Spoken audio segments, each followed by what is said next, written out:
Hi students, today we are going to see Unit 5 boundary pressure equations. Now let's see the topic which we to discuss today.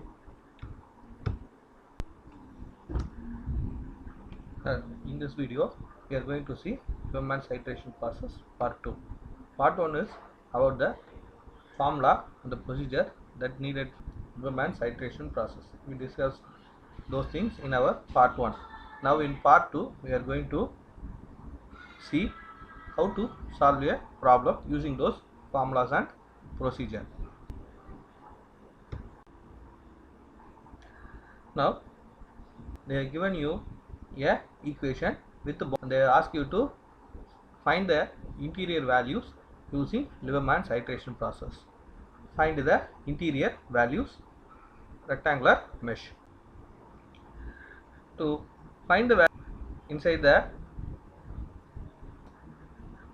is the rectangular mesh, we are going to need two formulas.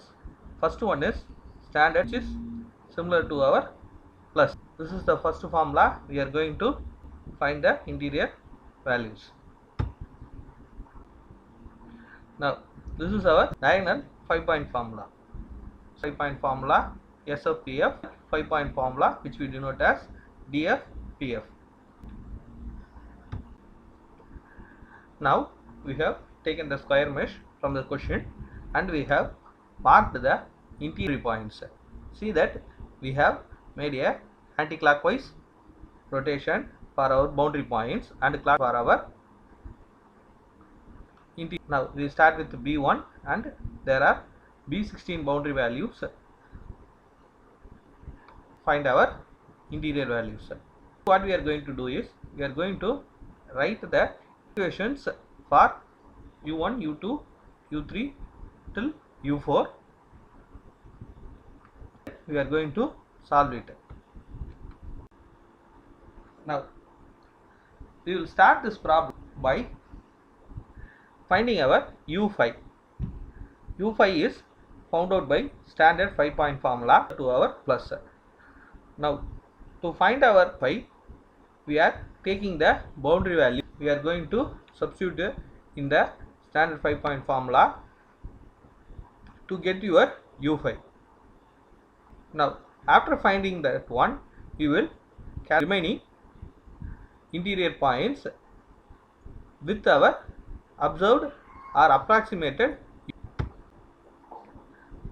Now see that we have used a diagonal 5-point calculate your remaining values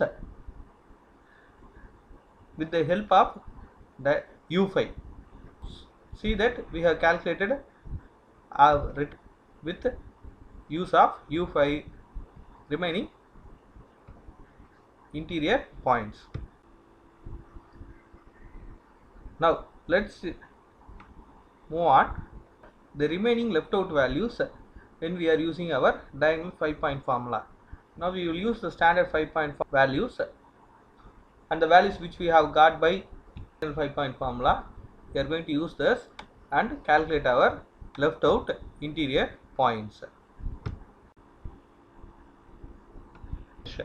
So if it is a rectangular mesh, we are going to need previous step 2 and step 3, but it is since it is a square mesh, we can say that most of the, so by we can identify that the points U1, U3, U7, U9 are same. Similarly, the points U2 and U8 are same. U4, U6 and the remaining left out value U5 is a separate one. We are going to find only 4 of the 9 values. So we are going to need only 4 equations to get our all total 9 values. Now after forming the how many points we are going to find out, what we are going to do is we are going to use approximate values to find the end result. These values are known as rough values. By calculating the rough value in the equation, you might derive the exact result by successive iteration steps. So this is our procedure.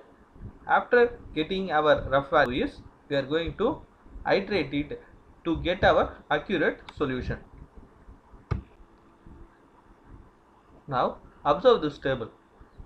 Here the approximate values to get our accurate solution.